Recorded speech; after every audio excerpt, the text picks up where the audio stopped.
You know, you would think after so many instances of kids saying something stupid on a public platform and getting arrested for it, that they would learn. But no, new generations pop up, make the same mistakes that we did, and the cycle just continues. 23-year-old Florida student Gabriella Saldana arrested after jokingly asking Netanyahu to drop bombs on her college in WhatsApp group. At Florida International University, Gabriella sent messages in a WhatsApp group that was of around 215 students who were discussing an upcoming event at the university's Ocean Bank Convocation Center. Gabriella said, "Netanyahu, if you can hear me, drop some bonbons for us capstone students in Ocean Bank Convocation Center." Now, if you just read that message like I did, I immediately jumped to the idea that this is an infringement of free speech on behalf of Israel, because we know that college students across the board have been getting deported for criticizing Israel and the genocide in Palestine.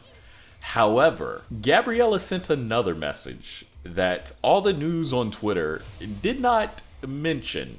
And she said, "There is going to be a bomb in the Ocean Bank Convocation Center, and it was going to be Jonathan's fault." That is a problem. That is a threat. It is a direct threat involving a bomb. And it's crazy to me how, if you don't actually look at news articles, how you could be led astray by the headlines that are out there. I genuinely thought that this woman was getting unjustly persecuted in the eyes of the law for a free speech infringement, but it turns out she actually did say something incredibly stupid.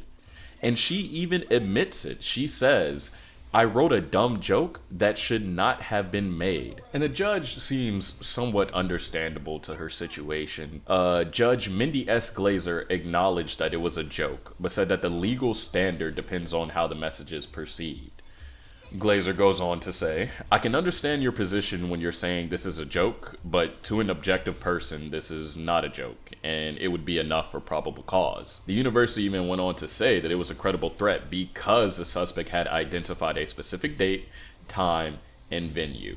I think that in a time where we were a lot more lax, like before Columbine, this would have went over most people's heads, but you got to think about the times that we're in right now.